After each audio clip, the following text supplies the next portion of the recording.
Expert Coaching Center. Today's topic DT यानी कि बुनियाद, कॉन्सेप्ट ऑफ इस्लाम।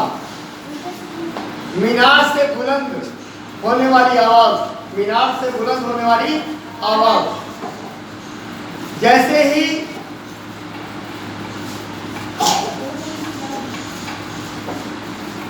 रोशनी शुरू होती है, दुनिया के सैकड़ों गांव, शहरों और कस्बों में एक तेज आवाज गूंजने लगती है।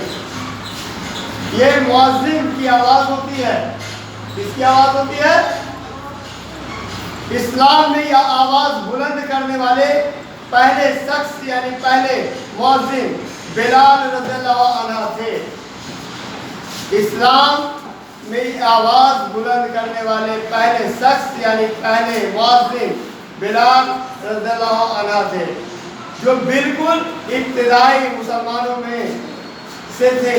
उन्हें अपने इस अकीदे इस्लाम की वजह से इस्लाम के दुश्मनों के हाथों बहुत सख्त तकलीफें उठाना पड़े। बिलाल रज़ियल्लाहु अन्हु मदीना के सबसे पहले मुअज्जिन थे जो नबी सल्लल्लाहु अलैहि वसल्लम की वफात तक ये काम अंजाम देते रहे। लेकिन नबी सल्लल्लाहु अलैहि वसल्लम के दुनिया से तशरीफ ले जाने के बाद से आपने यरूशलेम की फतह तक कभी आज़ान नहीं कही।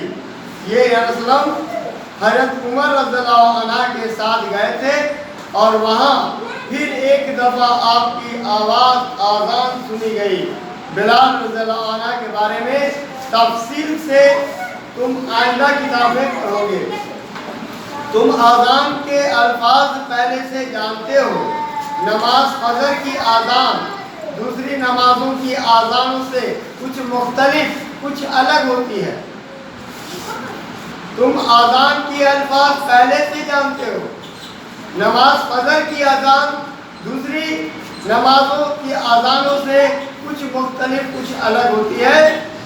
इसमें अस्सलातु खैरुम मिनन नौम के लफ्ज़ ज़ायद कहे जाते हैं, यानी कि ज़्यादा कहा जाता है। इसका मतलब है कि नमाज नींद से बेहतर है। नमाज जो है वो नींद से बेहतर है।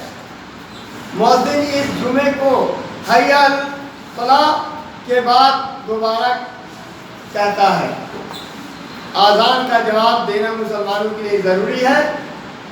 इसका जवाब के लिए हमें मुअज्जिन के अदा किए हुए लफ्ज़ों को आहिस्ता से दोहराना चाहिए। लेकिन जब वो हय्या अलस सलाह और हय्या अल फलाह कहे तो इसके या अल्फाज दोहराने के बजाय ला हौल वला कुव्वत इल्ला बिल्लाह कहना चाहिए, जिसका मतलब होता है कि अल्लाह के सिवा किसी के पास कोई कुदरत और ताकत नहीं। जब मुसलमान आज़ान के अल्फाज का जवाब देता है तो अल्लाह ताला उसके गुनाह माफ़ फरमा देता है। आज़ान सुनने के बाद एक मुसलमान को नमाज के लिए तैयारी शुरू कर देनी चाहिए। लेकिन इससे पहले तुम्हें यह देखना चाहिए कि तुम्हारा बदन और कपड़े पाक साफ है और तुम्हारा वजू बाकी है कि नहीं। जानते हो कि वजू कब टूट जाता है? वजू कब टूट जाता है? नीचे दी चंद बातों से वजू टूट जाता है के बारे में जाने।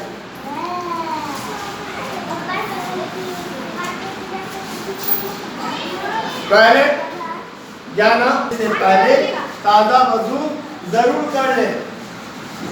वजू के बगैर नमाज नहीं हो सकती। बगैर वजू नमाज पढ़ना बहुत बड़ा गुनाह है। बगैर वजू के नमाज पढ़ेगा या बगैर वजू की किताब पूछेगा या किताब पढ़िएगा तो बड़े गुनाह आज़ाब में पड़ जाइएगा।